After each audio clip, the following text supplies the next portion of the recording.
60 రోజుల్లో మీతో ఇంగ్లీష్ అద్భుతంగా మాట్లాడిస్తాం. వెంటనే కాల్ చేసి జాయిన్ అవ్వండి. నమస్కారం. శ్రావణ మాసంలో ఉన్నాం. ఈవేళ తొలి శ్రావణ శుక్రవారం. అయితే అమ్మవారైన లక్ష్మీదేవిని గురించి ఈ మాసమంతా మనం శ్రద్ధగా ఉండాలని చెప్పుకున్నాం కదా ముందే. అమ్మవారి జననం, లక్ష్మీదేవి పుట్టుకను గురించిన కథను చెప్పుకుందాం. లక్ష్మీదేవి భృగు మహర్షి యొక్క కుమార్తె. భృగువు బ్రహ్మమానస పుత్రుడు. ఆయనకి కలిగిన సంతానాల్లో లక్ష్మీదేవి ప్రథమ సంతానం, స్త్రీ సంతానం. అయితే అందుకని మనం అమ్మవారిని భార్గవి అనే నామధేయంతో కొలుస్తాం. అష్టోత్తరం సహస్రనామాల్లో భార్గవి పేరు కనపడుతుంది.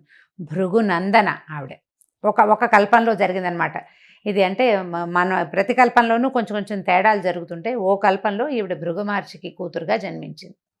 అప్పుడు ఆవిడని శ్రీ మహావిష్ణువుకి ఇచ్చి వివాహం చేశారట. తర్వాత కాలంలో, అంటే తర్వాత మన్వంతరంలో లక్ష్మీదేవి విష్ణువుతో ఉండగానే ఆమె సమృద్ధికి సూచన అని, ఆమె వల్లే ధనధాన్యాభివృద్ధి జరుగుతుందని తెలుసుకున్నారు ప్రజలు అప్పటికే. అయితే తర్వాత కాలంలో ఒకనాడు దూర్వాస మహాముని వైకుంఠానికి వచ్చాడు లక్ష్మీనారాయణలను సేవించడానికి. అప్పుడు అక్కడి నుంచి ఆయనకు ఒక పారిజాత పుష్పమాల లభించింది, కల్పవృక్షాల మాల అన్నమాట. స్వామివారిని ఏమనాలి, నిర్మాల్యం అది తీసుకున్నాడు. ఈ దూర్వాసుడు నిర్మాల్యం తీసుకుని వస్తూ తనకి ఎదురైనటువంటి దేవేంద్రుడికి ఆ నిర్మాల్యపు దండని, స్వామివారి మీద నుంచి తీసిన దండ అని చెప్పి చేతిలో పెట్టాడు. అయితే ఇంద్రుడు ఆ పూట కొద్దిగా సురాపాన మత్తుడుగా ఉన్నాడు. కాస్త అశ్రద్ధగా ఆ దేనిని, దండని ఐరావతానికి అప్పచెప్పాడు. ఐరావతం అంటే ఏనుగు. ఏనుగుకి ఇది ఎట్లా తెలుస్తుంది? ఆ ఏనుగు ఆ దండని విసిరేసేసరికల్లా ఇలాగా నిర్మాల్యానికి జరిగిన అపచారం వల్ల స్వర్గలక్ష్మి ఇంద్రుణ్ణి విడిచి వెళ్ళిపోయిందట. ఇప్పుడు స్వర్గంలో ఉన్న వైభవం అంతా లక్ష్మీ వైభవమే కదా, దాంతో స్వర్గలక్ష్మి విడిపోయింది. ఆ తర్వాత కాలంలో ఏం జరిగిందంటే, దానవులు స్వర్గం మీదకి దండెత్తి వచ్చాక చాలా మహాసంగ్రామం జరిగింది. ఆల్రెడీ ఇంద్రుడు చేస్తున్నటువంటి ఈ రకమైన దైవాపరాధం వల్ల అతను ఓడిపోయాడు. దానవులు గెలిచారు. ఆ తర్వాత ఇంద్రాది దేవతలంతా కలిసి విష్ణుమూర్తిని శరణు వేడారు. ముందు బ్రహ్మదేవుడి దగ్గరికి వెళ్ళారు. నుంచి విష్ణుమూర్తి దగ్గరికి వెళ్తే విష్ణువు ఏం చెప్పాడంటే, నువ్వు దైవాపరాధన చేయటం వల్ల లక్ష్మి కోపించింది, ఆమె నిన్ను వదిలి వెళ్ళిపోయింది. నిన్నే కాదు, వైకుంఠ లక్ష్మి కూడా వెళ్ళిపోయింది, ఆమె ఇక్కడ కూడా లేదు. నీ వల్ల మనం అందరము నష్టపోయాము. కాబట్టి లక్ష్మిని సాధించేందుకు ఒక మార్గం చూసుకోండి, ఒక మార్గం చూడాలని చెప్పాడు. అదే సమయంలో ఈ దానవులంతా మృత సంజీవని విద్యతోటి వాళ్ళు బతికిపోవటము, వాళ్ళు వరగర్వాలతో శక్తివంతులుగా ఉండటము, వీటన్నిటి మీద ఆలోచించి అమృతాన్ని సాధించాలి, దాంతోపాటు లక్ష్మీదేవిని కూడా సాధించుకోవాలని ప్రయత్నం చేసి దేవదానవులు ఇద్దరూ కలిసి అమృత మథనం కోసం ప్రయత్నం చేశారు. బ్రహ్మదేవుడు వీళ్ళకి లక్ష్మీదేవి కూడా అవసరమైనప్పటికీ అమృతం కోసం మీరు కూడా సాయపడండి అని దానవుల్ని కూడా వీళ్ళతోటి కలిపారు. దేవతలు దానవులు కలిసి క్షీరసాగర మథనం చేశారు. ఈ పాల కడలిని చిలకటము. ఇప్పుడు ఇది నిజంగా జరిగిందా ఇలాంటివి అని ప్రశ్నిస్తే లాభం లేదండి. ఏదో ఒకటి జరిగింది. ఆ జరగటం వల్ల వచ్చినటువంటి ఉపయోగాలు ఏమిటో మనం తెలుసుకోవాలంతే. ఇవి పురాణ గాథలు, ఇవి నిజం అవునా కాదా అనే ప్రశ్నల కంటే కూడా దాని తర్వాత జరిగిన ఫలితం ఏమిటి అనేది, దానివల్ల మనం ఏం తెలుసుకుంటున్నాము. ఏదైనా మధిస్తేనే సరైన విషయం బయటకు వస్తుంది. పాలల్లో వెన్న దాగుంటుంది. పచ్చిపాలల్లో ఏది తీయంటే తీయగలము, చేత్తో రాదు. పోనీ పాలను తోడుపెట్టి పెరుగు చేసాం, పెరుగులోంచి కూడా తీయంటే తీస్తే రాదు, తరిస్తే వస్తుంది. దాన్ని బాగా చిలకాలి, మధించిన తరువాతే సరి అయిన విషయం బయటకు వస్తుంది. ఈ విషయం మనకి క్షీరసాగర మథనం కథ ద్వారానే మనకి పురాణాలు తెలియజేస్తాయండి. పురాణాల్లో తెలియజేసిన ప్రతి విషయానికి సూచన ఇంకొకటి ఉంటుంది. మనం కథ వినేసి వదిలిపెట్టకూడదు. ఏం సూచించారు? మనకు ఒక సమస్య వచ్చింది, అది తీరట్లేదు, ఎవరో వచ్చి మనకు సహాయం చెయ్యరు. మనం ఏం చేయాలి? సమస్య తీరటానికి ముందు దాని మూలానికి వెళ్ళాలి. దేనివల్ల ఈ సమస్య వచ్చిందో మొదట ఆలోచించాలి. అప్పుడు ఈ సమస్య తీరటం కోసం మనం ఏం చేయాలో కూడా ఆలోచించాలి, ఏం చెయ్యకూడదో కూడా ఆలోచించాలి. ఈ ఆలోచించిన తర్వాత దీన్ని ఇంప్లిమెంట్ చేయాలి. ఇంప్లిమెంటేషన్ కూడా మనం ఆలోచించాలి కదా. ఇదంతా ఎక్కడ జరిగింది? ఇది మథనం అంతా బ్రెయిన్లో, మేధో మథనం జరుగుతుంది. ప్రతి విషయం మీద కూడా మనం ఆలోచించే పని చేయాలి. ప్రతి దానికి మథనము అవసరము.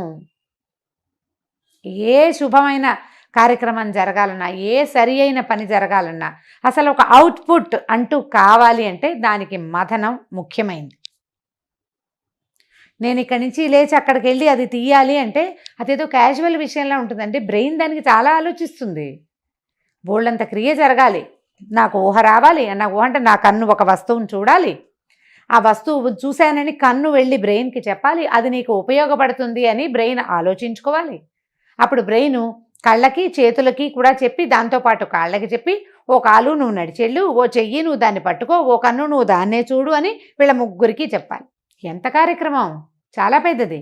కానీ మనకు తెలియదు. అది చాలా క్యాజువల్గా అనుకుంటాం. చాలా అసలు ఏది సహజంగా అంటే అసంకల్పిత ప్రతీకార చర్యలాగా జరిగిపోయిందని భావిస్తాం మనం.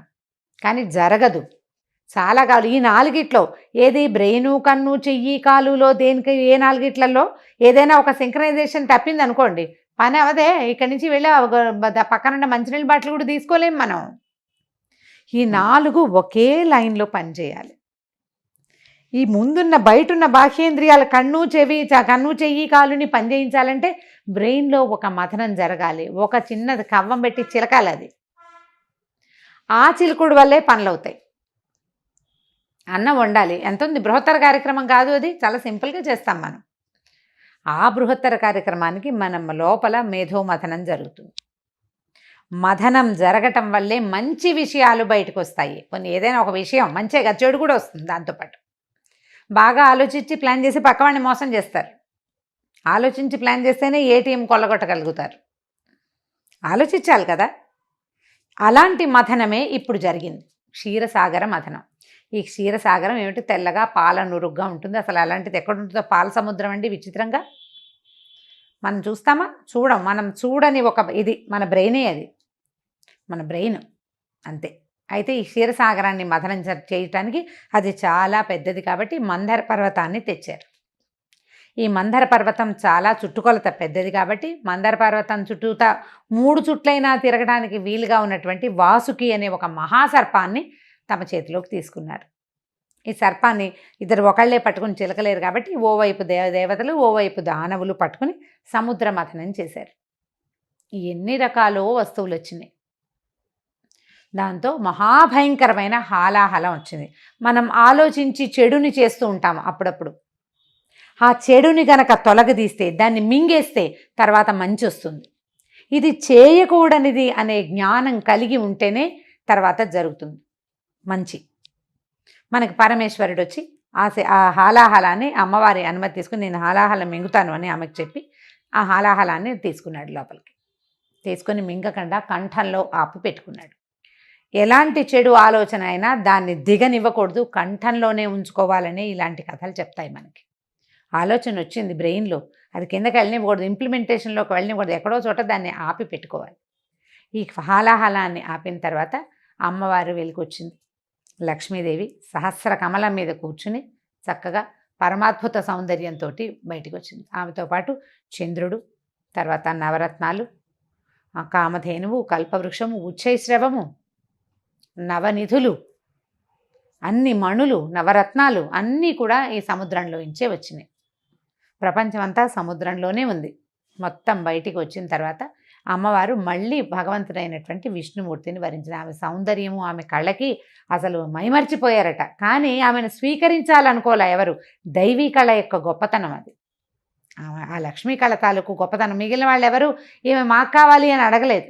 ఆమె స్వయంగా వెళ్ళి శ్రీమన్నారాయణ్ణి ఆయన దండ వేసి ఆయన మెడలో, ఆయన వక్షస్థలంలోకి చేరిపోయింది. వివాహం అప్పుడు భృగు మహర్షి కూతురుగా ఉన్నప్పుడు ఆవిడ విష్ణువుని అడిగిందట, నేను నీతో పాటు ఎక్కడుండాలి అంటే నా హృదయంలో ఉండమన్నట్టు. భార్యని హృదయంలో ఉంచుకోవాలి, ఆమె మీ మనసుగా ఉండాలి అని భగవంతుడి కథే మనకి తెలియజేస్తుంది. లేదా హృదయంలో ఉంచుకోలేవు. అర్ధనారీశ్వర స్వరూపం నీలో సగం అయిపోవాలి భార్య. లేదా నీ నాలుక యందు ఉండాలి, నీ మొత్తం ఆలోచన, నీ మాట అంతా నీ భార్యగా ఉండాలి. అలాంటి వాళ్ళు ప్రఖ్యాతులవుతారు. అలాంటి వాళ్ళు హాయిగా ఉంటారు. వాళ్ళ జీవితం సుఖంగా ఉంటుంది. అది చెప్పడానికే పురాణాల్లో ఇలాంటి విషయాలు చెప్తారండి మనకి. ఈ అమ్మవారు లక్ష్మీదేవి విష్ణుమూర్తిని వరించిన తర్వాత ఇంద్రుడు ఆమె కోసం మళ్ళీ తపస్సు చేశాడు.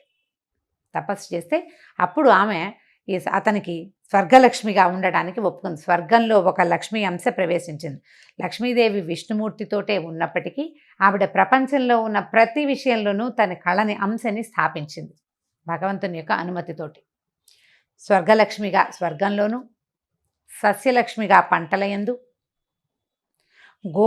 లక్ష్మీ స్వరూపంగా గోవు యందు, ధనముల యందు, ధాన్యముల యందు ప్రతి చోట కూడా తన తాలూకు లక్ష్మీ అంశని అన్ని చోట్ల ప్రవేశపెట్టింది. అమ్మాయి కాస్త చక్కగా బాగుంటే అమ్మాయి లక్ష్మీ కళగా ఉందంట. లక్ష్మీ స్వరూపంగా కనిపిస్తుంది. లక్ష్మీ సాన్నిధ్యం కనపడుతుంది. బాగా ఒక 10 బస్తాల బియ్యము అవి కనపడితే అక్కడ ధాన్యలక్ష్మి సాన్నిధ్యం, సస్యలక్ష్మి సాన్నిధ్యం కనిపిస్తుంది. ఎక్కడ నిండుదనం ఉందో, ఎక్కడ సమృద్ధి ఉందో అక్కడ లక్ష్మి ఉన్నట్టు. మన దగ్గర నిండుతనం లేదు, సమృద్ధి లేదు. సమృద్ధిని సాధించేందుకు ప్రయత్నం చేయాలి. లక్ష్మి సాధన వల్లే సమకూడుతుంది. మళ్ళీ ఇందులో ఇంకోటి ఉందండి. ఉద్యోగినం పురుష సింహం ఉపైతి లక్ష్మి అన్నారు. సంస్కృతంలో ఒక శ్లోకం ఉంది. ఎవడైతే ప్రయత్నశీలుడుగా ఉంటాడో వాడికి లక్ష్మి దొరుకుతుంది. స్త్రీ పురుష భేదం లేదండి. పని చేస్తే లక్ష్మి సాధిస్తాం మనం.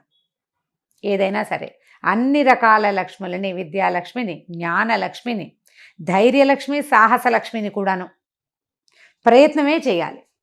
ఆ ప్రయత్నాన్ని శ్రద్ధగా చేయాలి. ఈ క్షీరసాగర మథనం కథ విన్న వాళ్ళకి చాలా మంచిదని చెప్తారండి. శుక్రవారం నాడు చక్కగా లక్ష్మీ పూజ చేసుకుని ఈ కథని సావకాశంగా వినండి. దీంట్లో చాలా డీటెయిల్స్ ఉన్నాయి. ఇంకా చాలా డీటెయిల్స్ నేను వదిలిపెట్టాను. మనకి పెద్దగా సమయం లేదు, తెలిసిన కథే కదా అని బ్రీఫ్గా చెప్పాను. కానీ దీని మీద చక్కగా పిల్లలకి చెప్పండి. మీరు ఒకసారి తలుచుకోండి. మంచి పుస్తకం ఏదైనా ఉంటే ఆ పుస్తకం తీసుకుని చదువుకోండి. మనం ఇది శ్రద్ధగా ఉండవలసిన నెల అనేది జ్ఞాపకం పెట్టుకోండి. లక్ష్మీ పూజ చేసుకుని ఎవరైనా ఒక ముత్తైదుకి ఒక తాంబూలం కనుక ఇస్తే చాలా మంచిది, శుభం జరుగుతుంది. నమస్కారం.